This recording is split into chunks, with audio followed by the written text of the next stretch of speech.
No, we're gonna take some questions. We don't do this often because it gets a little bit sloppy, I must say. But they look like nice people. But whatever question you'd like to ask, it can be a horrible, embarrassing, vicious question, or it can be quite nice. I don't care personally, because it's called We Answer. You ask a question, we answer the question. Yes, darling, please. Thank you, Mr. President, for taking the time to answer this question. I am a mother, a wife, and a woman, and I also foster and adopt kids. Growing up near the border, I've seen firsthand how unsecure borders has impacted my family and our community. I worry about the illegal drugs being brought into our community and what could happen to my children.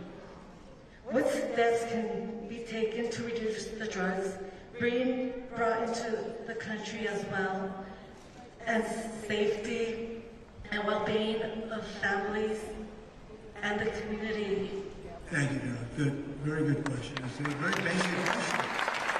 It's a little bit what we've been talking about, but it's going to be at a level that we have never seen in this country. Even as good as I did, I created the safest border in history. We're going to make it so that all Biden had to do is let the people stay there, keep the same policies. We wouldn't even be talking about this as an issue. And I think in a certain way, it's just one of the truly big issues. We're going to make our border very powerful, very strong. We're going to stop drugs from coming in. We're going to stop this whole thing with human trafficking, which is a big part of your question. And we're going to make your homeland safe for you to stay with your family, where thousands of people are pouring in and looking through your windows, and what they're doing here in Texas. And by the way, the governor of Texas has done a very good job of closing that up. But here they haven't done that. And in California they haven't. 82% of the people are coming in now through California, Arizona. So we're going to have to close it up. We're going to close it up. We're going to use federal powers to close it up. Thank you, darling, very much. Good question. Yes, sir. You're a good-looking guy. Look at that guy. Looks like a banker from Wall Street. You can see I'm an old man, and I have grandchildren that I want to see taken care of. Right. And I want them to know that they can have the same life that I have had. Very nice.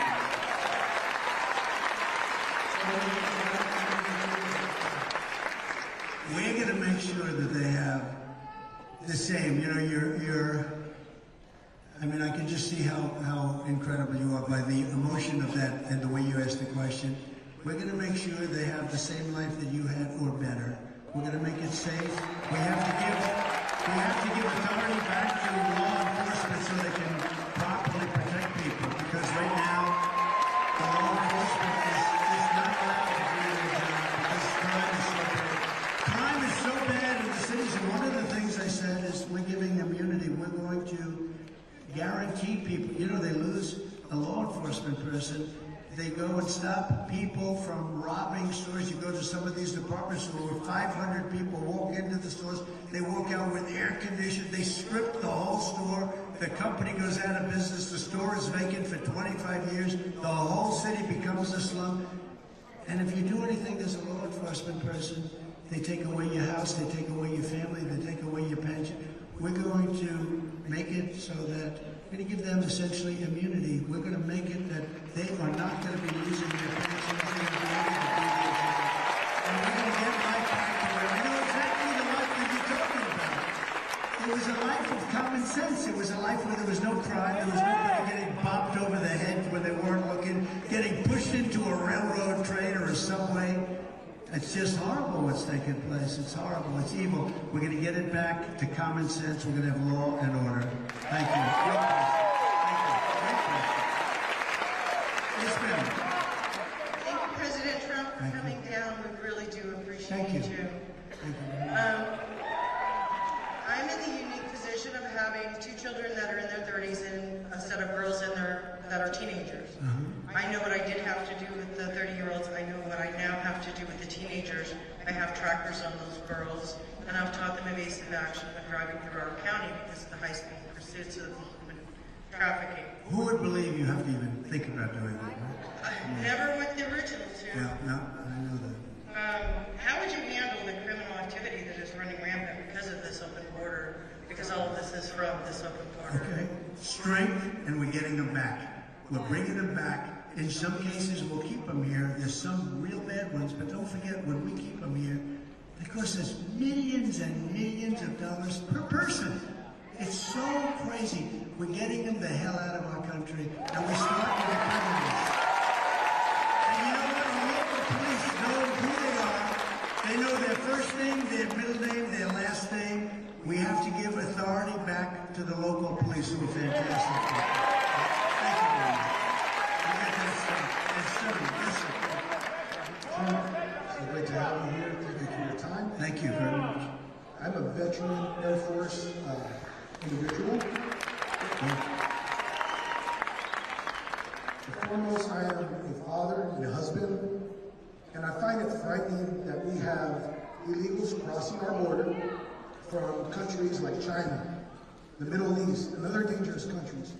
How will you prevent all this national disaster happening at our southern border? So we can do things that nobody does with this. We have tremendous economic power. And by the way, if we're not careful, we're not going to have that for long either. That's going to go down the tubes with everything else. But if China or some other country is behaving badly, we have things called tariffs that are so severe. Mexico, look at Mexico, what they're doing. I can solve that problem, I believe, in one day. You send people through, you allow people to come through your country with hundreds of miles they have to walk, hundreds through. By the way, those caravans, I thought I came up with a name, maybe somebody else did, but they're caravans of thousands of people. The young women in particular, but the young women in those caravans suffer so badly, and there's so much death. And this is all caused by Biden, where people think they're going to walk into the United States. It's just another form of that. We are going to be so tough, and if a country is not going to behave, we're going to tariff the hell out of that country, because one of the powers that we have, and we have to move it more than that, but I don't think you're going to need it. You know, I had a very good relationship with China. Yet I took in hundreds of billions of dollars from China. No president, we wouldn't have any steel factories, any steel mills in the United States if I didn't do what I did. I was taxing them at 25 and 50%, perhaps going up very substantially. But we wouldn't have industry, certain industry, they would have been gone. And it's not only China, it's every country tries to take advantage of us. The European Union is brutal to us. They don't take our cars. They don't take our food products. They don't take anything. We have a tremendous deficit. You know, the European Union sounds so nice. They're very tough. We have hundreds of billions of dollars of deficits. We had that really going great. Then COVID came in and I had to take care of that, or we would have had a country that was 1929. If I didn't pour money at COVID, we would have had a country that was in 1929 depression. We handed over a stock market that was higher than just prior to it coming in. But we're going to be very tough on countries, because, you know, you can stop it at the source. If you stop it at the source, it's much easier than really having battles at the border, and we'll stop it at the source. And I'll go back to President Xi, and he'll honor it, I believe, death penalty for those people that send these horrible drugs into our country. And you'll see it stop very quickly. Thank you. Yes, ma'am. President Trump, thank you for being here. Thank you. We love you in Navajo County, by the way. I'm a mom of 3, and when I go to the grocery store to fill up the fridge, costs are out of control. So what do you think we can do? We need to bring those costs Gotta down. bring them down. We have the greatest inflation, in my opinion, in the history of our country. They say in 47 years, somebody else said 78 years, I say it's in the history. You look at the cost of food, and you look at the cost of energy, and you see where it is, and I think we're almost 50%. You know, they like to say 24%, 28%. It's much higher, and they don't include a lot of the things that are really bad. I'll give you an example, interest rates. So interest rates went from 2.5% with me up to close to 10%, and you can't get money anyway. But we have a very sick country. It started with energy. Now it's all over. And now energy isn't as bad as food. It's not as bad as rent. It's not as bad as a lot of things.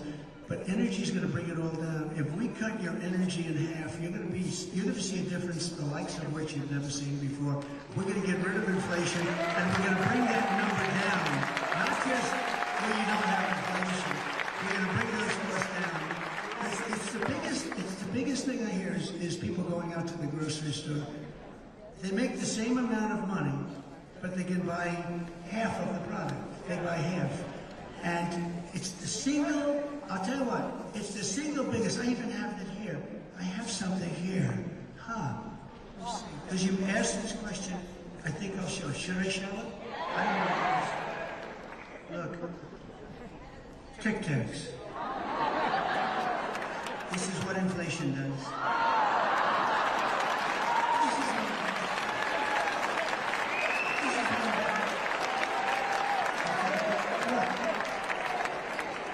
Not good, right? But that's, I kid. But there really is no kidding. It's serious. People can't live. People that had a comfortable life under Trump, making the same kind of money.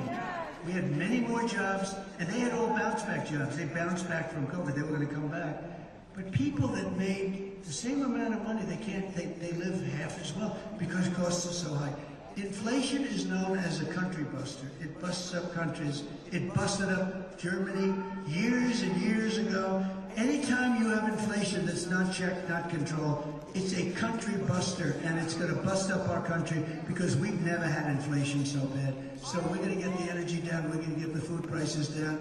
We're going to do a lot of cutting also, and we're going to make our country very livable. We had almost no inflation, and now we have record-setting inflation, and it's killing people. Thank you, Charlie, very much. Thank you, Mr. President, for taking my question. Thank you. And you talking about energy is a perfect segue into my question. Here's my question. Is this, I've watched gas prices under the Joe Biden administration just soar, and we're no longer energy dominant, as you mentioned. Can you believe it, right? By the way, to interrupt, we have more, I call it liquid gold, under our feet than any other nation in the world. Saudi Arabia. But we don't use it. We don't use it because of these people that are absolutely, they're crazy. They're crazy. We don't use it. Drill, baby, drill. The man just said it. Drill, baby, drill. Go ahead.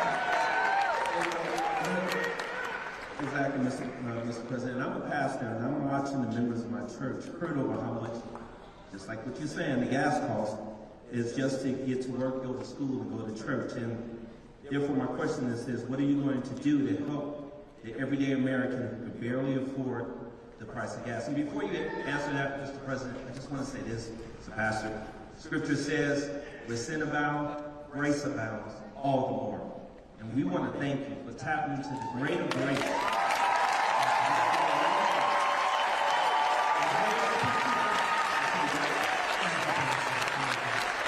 You can be my pastor any day. Thank you, Pastor. I appreciate it. We can get energy started. You know, you have places in this country that you're very high, your energy is very high, but you have the New England states that are the highest in our country. It's crazy. And if they had a pipeline going from Pennsylvania through New York, but New York won't approve it, if they had a pipeline, they would cut their numbers down by 50%. I predict, and I will tell you, I'm going to get energy costs down to much less than 50% of what they are now all throughout the country. And that's unbelievable. And once that happens, interest rates are going to follow. Interest rates will naturally follow.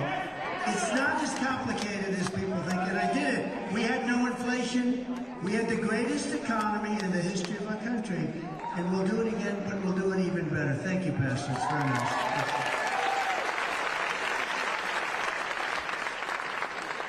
President Trump, it's an honor. Thank you. I enlisted in the Army Reserve because I love my country, like many of us do. Right. Under Biden, our national security is at risk with endless wars. What is your plan to bring us back to peace? So, that's such a good question. So, You know, when I ran against Hillary Clinton, I don't use the word crooked anymore. I don't use the word anymore. Because I removed that word. I used it for Joe. I thought it was more accurate. And I had Sleepy Joe, and I removed it into Crooked Joe. I thought it was slightly more accurate. But we had a situation going with all of these people, everything. They wanted to say that I was going to create World War III. I was, look at him, he's a radical, look at him. I was a radical for not having wars. And if you look at Viktor Orban from Hungary, strong country, strong man, he's a very powerful man, runs it strong. He didn't take illegal aliens. He didn't want them. He said, I want my people to be Hungarian. I don't want to have my shopping centers blown up, etc., etc. And they asked him a few weeks ago, they said, let me ask you, Mr. Prime Minister, what's going on with the world? The world is blowing up. You have Ukraine, Russia, you have Israel, you have all these places. They're at war with each other. What's going on? He said, there's one thing going on. He said, Donald Trump isn't president. If Trump is president, it's all going to end. They all respect it. So they said that, oh, look at, Hillary said this, look at Trump, just look at this guy, he's going to go to war, he's going to take us. No. Look at me, I'm the one that kept us out of war. For 78 years, it was 78 years until another president, look, that's a long time. I kept you out of wars. I totally defeated ISIS. I rebuilt our military, and countries respected us. I totally rebuilt our military, and I rebuilt our Veterans Administration. I took good care of our vets. 92% of people. So we are going to make sure there's no wars. We don't want to have wars. I call them endless wars. I call them wars where people don't even want us involved. Now, Ukraine's a very interesting case because we spend hundreds of billions of dollars. And Europe, you know, don't forget, we have a little thing called an ocean in between us. Europe should be paying much more. Nobody asks them to pay more. I asked them to pay more for NATO, and they paid a lot more. That's where they got all the money, because they were all mostly delinquent, other than 8 nations. But they would always say Trump is going to get us into war with his attitude. No, my attitude kept us out of war. We defeated ISIS, totally defeated ISIS. We got out of Syria, we got out of Iraq. I got out of these wars because I'm a big believer. I want to spend our money in our country, doing our country's great things. Our country, you drive down our roads, you drive down our highways, our country's falling to pieces, our infrastructure is falling. And then these guys, all they want to do is spend money on the Green New Scam. It's a Green New Scam. I mean, the things they're spending money on, it's like throwing the money out the window. And we don't want to do that. We want to fix our roads and highways. We want to get rid of the electric mandate for the car. How about that? Yeah, and by the way, I'm a big fan of electric cars. I'm a fan of Elon. I like Elon. But, you know, and I think a lot of people are going to want to buy electric cars. But if you want to buy a different type of car, you have to have a choice. Some people need to go far. Some people don't want their car built in China. Some people, you know, there are advantages to other, and basically what people have to have a choice. And you know what? You have to have choice also in education. You're going to have choice in education, and you're going to have choice in what you buy, and that has to do with electric. The electric cars don't go far. And by the way, they're incredible. He does an incredible job with Tesla. And I tell him, I said, you know, and I think he agrees with me, frankly, but you can't. They don't go far. Same thing with the trucking industry. I met with the trucking industry the other night. They said they want us to switch to electric trucks. They have to stop 6 times going to California. With a load of diesel, they don't have to stop at all. How the hell can you do that? You're going to destroy our supply chain? You're going to destroy everything. You put everybody out of business. So we are going to do things based on common sense. We're not going to allow men to play in women's sports. We're not going to allow people to pour into our country. We're going to get your taxes way down. We're going to save your Social Security. We're going to save Social Security. Biden is putting your Social Security at risk by allowing all of these people to pour into our country. It's at big risk, and we're not going to stand for that. He is putting Social Security at risk. With me, your Social Security is 100% safe. Okay? Mr. President, thank you for taking that question. Thank you. I'm a retired vet who had to close down my business because of the disastrous Biden economy. It's been tough. What's your plan to make sure other small businesses don't go through the same grind? Well, they have to, and you know, it's incredible. We had it going, and I poured money in to our country, and I'm sure you were a beneficiary at the time, but I poured money in to keep those businesses going and to keep people employed because of COVID. COVID was a disaster. And we were able to get through that, and we got through without going into a depression. But with Biden, he's spending money on the wrong things. He's not spending money on you. He's spending money on things that don't work. He's got the most expensive forms of energy ever, where everything's subsidized. He's got windmills all over the place. Every time you see a windmill going up, you need tremendous subsidy. Now, it kills your birds, it ruins your landscape, ruins the value. If you have a house and you can see a windmill, your house is worth half. But it's also the most expensive energy there is. And we have to get back to the basics, and we have to be able to help people like you, not to help his friends who make all this crap. And much of it's made, and you know, a lot of it's made, most of it's made in China. It's made in China. There's something going on why somebody would want to do these things where the product is made in China. That goes for electric cars too, by the way. But the windmills are all made in China and some in Germany, but most of them are made in China. What the hell are we doing, right? We'll take care of you. You watch. Thank you. I understand exactly what you're saying. Just hang in. Yes, sir. Mr. President, thank you very much. My name is Jorge Rivas. It's truly an honor to be talking to you again. And real quick, my wife, Betty, would like to say hi to you real quick. Whoa! Look at her. Thank you, Betty. Thank you very much. Latinos really do love you, Mr. President. Thank you.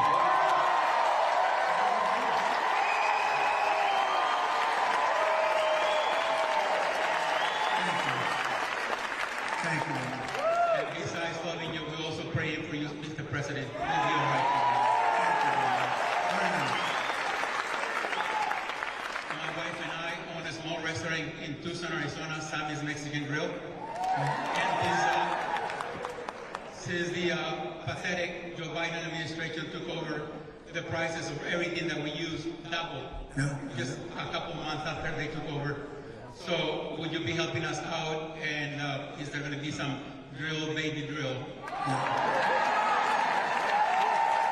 know what's so interesting about when we're going through questions, and I have time. What the hell else do we have to do today? Let's stay, right? But I have time. But you notice that the questions are basically about the border? Think of it. All these questions, almost everyone about the border, they want border security, and they also want help on inflation because you're getting killed with inflation. The price of bacon has gone up 5 times. You can't order bacon. I don't order it anymore. It's too expensive. But bacon, as an example, has really eggs, all of this stuff. It's gone up at levels that nobody has ever seen before. But I believe the energy is going to bring it down. I think we can bring it down, and then once it starts that spiral, it's going to be a beautiful thing. Because, when they say we're at 4% now, they're not including the fact that you might be 45, 50% higher than you were 4 years ago. So it's not 4%. We have to get it down. We have to bring it down. The best way that we can bring it down is with interest rates and energy, and the interest rates are going to follow the energy down, and that's going to follow the bacon and the eggs down. Okay? Thank you. You have a beautiful one. Thank you. Thank you. I love that. I like that hat. Thank you. Thank you very much. Good afternoon, Mr. President. It's an honor to stand before you. Thank you. It's my honor. Thank you, sir. Thank you. My name is Jose, and I own a small business that provides services for special needs children and adults. Right. And thank you so much. And I have a question for you this afternoon. Time and time again, we come across paying American citizen families that are denied services that their child requires while on the other hand, we see others rushing across the border freely and easily receiving, sir, easily receiving assistance. What will you do, Mr. President, about the influx in immigration, strained resources because of this widespread and open border, sir? So we have to get them out. Look, it's not sustainable for us to have 20 million people that we have to take care of, and it's just not sustainable. And their countries, I know the leaders, I know just about all, their countries are doing this because they're smart. I would be the leader of the pack. If I ran Honduras, if I ran El Salvador, if I ran some of these countries that are sending vast numbers of people, I would be emptying out our prisons. I'd say, listen, send them to those stupid people in the United States who are led by idiots. Send them into the United States. Let's have empty prisons and let's never let them come back in. You know, Venezuela said the other day that we're never allowing the people that they sent out to come back into Venezuela. Okay? That's not going to happen. But they said that. So they are sending them out and they're saying you can never come back because they're letting the bad people. We're going to stop that and we're going to deport and we have no choice. You know, Dwight Eisenhower was so far the biggest deporter. He was a president that hated to see what was happening. He had a lot of people pouring into our country. It was really hurting our country badly. And in many cases, people would say destroying our country because they were just coming in. Nothing like what you're witnessing today, by the way. But he did very big deportation and very successful deportation. If we had a choice, it would be nice not to have to do it. We have to do it because this is not sustainable for you or for any other business in this room. It's not sustainable for our country. So we're going to deport and we're going to get it back and we're going to bring our country back and we're going to make our country bigger and better and stronger than ever before. Thank you very much. Hello, Mr. President. My name is Jeanette Garcia. I am an Army combat veteran, a prior federal police officer here at the Air Force Base. I've seen a fair share of challenges in my life. I'm a domestic violence survivor as well as sexual assault. I'm a single mother, and the crime rate's rising. I'm really worried about the safety of our communities and families. What specific steps are you planning to take to tackle and make our communities safe again? We have to back our police. We have to back law enforcement. We have to give them back their respect and their honor and their dignity and their great people. We have to do it. And the people that are most affected are really the minority communities. Those are the people that are most affected. And I really think that's one of the reasons we have so many African American people supporting us. Nobody's ever seen anything. They're leaving the Democrats in numbers that nobody's ever seen before. Because you know what? They have to be safe. They have to be safe. Thank you. That's a great point. Thank you. Please. It's a beautiful baby. Can't do better than that. That's beautiful. Go ahead. Mr. President, my name is Emily. This is my daughter, Felicity. We live in northern Arizona. It's beautiful and quiet and nice and everything, but it's also in a rural area. My concern is that the nearest equipped trauma hospital is over an hour and a half away. What can your administration do to give rural Americans better access to hospitals? Well, we're going to be helping rural America. You know, rural America votes for Trump. There's nobody going to take that away. And we'll be okay. They've been building, we started a process for building hospitals and other things in rural America. And I'm going to keep that going. They ended it in the Biden administration, as you know. But we're going to keep that going. Rural America, look, it's the backbone, it's the heart of our country. We'll take care of it. Okay? You just hang in and we'll get it done. Okay, how about one more that's a good one? We'll end on a good one. Always end on a good one, right? We're going to call her the baby, so we don't know about that. That's right. So I'm an advocate for many senior citizens. Good. And they are struggling financially. Their Social Security checks do not make it through the month. They have to sometimes pick between food and medication. They're concerned that they're not going to be able to survive 4 more years of Biden. What can you say today to give them some hope and encouragement? Vote for Trump.